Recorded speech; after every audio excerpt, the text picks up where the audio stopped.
और सर चंद्रशेखर आज़ाद जी कह रहे हैं कि चमार रेजिमेंट की मांग कर रहे हैं, तमाम मुद्दे उठा रहे हैं संसद भवन में, तो क्या आपके अच्छा सवाल है। मेरा सभी देश के जितने भी बुद्धिजीवी वर्ग है, जो भी व्यक्ति है जी, उसको चमार रेजिमेंट को पढ़ना चाहिए।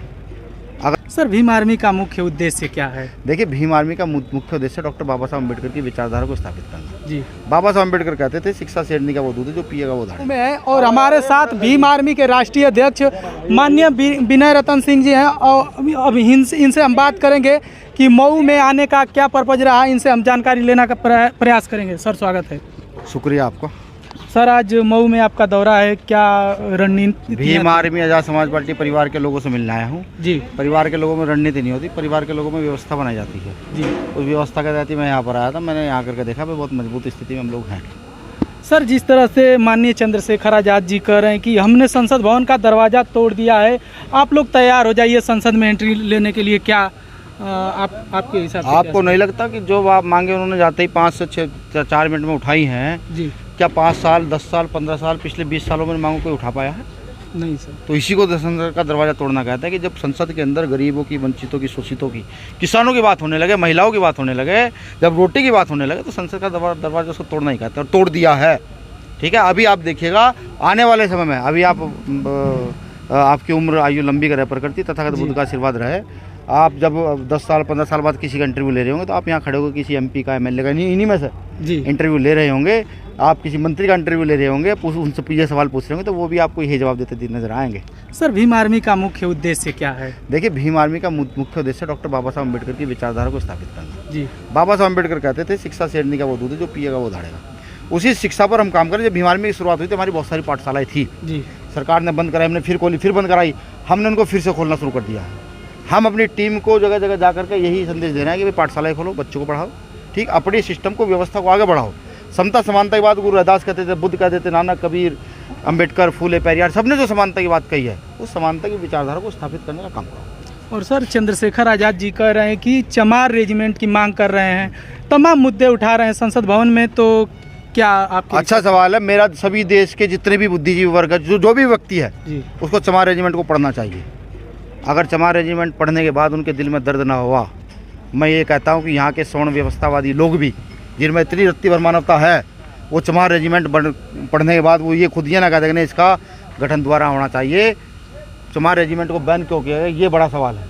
जिस समय वर्मा से युद्ध लड़का चमार रेजिमेंट के लोग वापस आए और अंग्रेजों ने कहा कि सुभाष चंद्र बोस के साथ युद्ध लड़ो, तो चमार रेजिमेंट अपने हथियारों के साथ सुभाष चंद्र बोस के साथ आज़ादी की लड़ाई में शरीक हो गए, इसलिए उसको बैन किया गया। अब ये रिसर्च का विषय, पढ़ने का विषय है, जी, ठीक है, इसलिए इस मांग को उठाया गया कि एक वो ब्रिलियंट फोर्स जिन्होंने वर्मा में, जापान में जाकर लड़ाइयाँ लड़ी, नहीं हारे, जिन्होंने देश के लिए अपनी रेजिमेंट को बैन करा दिया, आखिर उसका दोबारा से गठन क्यों नहीं होना चाहिए? सर लगातार आए दिन दलितों, शोषितों, पीड़ितों पे अत्याचार होते रहा है, तो आपकी भीम आर्मी संगठन कहाँ तक लड़ाई लड़ रही है? देखिए, लड़ाई लड़ने के लिए हर गली, मोहल्ले, नुक्कड़ चौराहे पर भीम आर्मी का कार्यकर्ता खड़ा है। लेकिन मैं आपके चैनल के माध्यम से एक बात कहूँगा, अपना दल मजबूत कीजिए, बल अपने आप मजबूत हो जाएगा। जय जय जय जय जय भीम, जय भीम। और जब बल मजबूत होता है तो उन लोगों पर शोषण नहीं होता। आपने देखा किसी राजा के बच्चों के साथ कभी गलत हुआ हो, किसी कौम के साथ गलत हुआ हो? डॉक्टर अम्बेडकर की जो कौम है ना, जो शोषित, पीड़ित, वंचित, किसान, मजदूर, महिला है, आप इनको लोकतांत्रिक व्यवस्था कहते हैं, तो अपना दल मजबूत करना पड़ेगा। जैसे इनका दल मजबूत होगा तो वो जो बल इनमें था, है, जो शायद ये कौम भूले बैठी है, वो बल इनको याद आ जाएगा, फिर पता लगेगा, फिर बताएंगे कौन किस पर शोषण कर सकता है। हमें तो रविदास जी ने सिखाया, हमें तो बुद्ध ने सिखाया, प्रकृति के साथ चलना, प्रकृति के साथ रहना, समानता की बात करना, अन्याय की ना बात करना, गैर समानता से दूर रहना। तो जब बल इकट्ठा होगा तो उसी बल का प्रयोग करके गैर समानतावादी विचारधारा स्थापित इस देश में की जाएगी, सब समान होंगे। सर हाथरस वाले कांड पर क्या कहेंगे? देखिए, प्रशासन, सरकार पूरी तरीके से इसमें उनका हाथ है। जी, भीम आर्मी कहीं अगर एक कार्यक्रम करती है, परमिशन नहीं देते। इतने बड़े कार्यक्रम की परमिशन कैसे दी? और अगर परमिशन थी तो प्रशासन ने व्यवस्था क्यों नहीं की सुरक्षा की? वहाँ जो मरने वाले लोग, वो भारत की जनता है ना, वो भारत की जनता मरने वाली, तो वो कितने परिवार वहाँ उजड़ गए हैं। सरकार का दोष है। और माननीय मुख्यमंत्री जी थोड़ा सा चंदा दे करके कहता है कि भाई ठीक है, ये हो गया, ये नहीं चलेगा। सर सामाजिक न्याय के नाम से जाने वाले MK स्टालिन के राज्य तमिलनाडु में जिस प्रकार से बहुजन समाज के बहुजन समाज पार्टी के प्रदेश अध्यक्ष की हत्या निंदनीय है, हत्या हुई है, तो आप निंदनीय है। मैं तो कहता हूँ वहाँ की सरकार से सीबीआई जांच होकर जिन्होंने ये किया है उनको कारावास भेजा जाए, उनको अकॉर्डिंग टू लॉ सजा होनी चाहिए, चाहे माननीय स्टालिन का राज हो चाहे किसी का भी राज हो।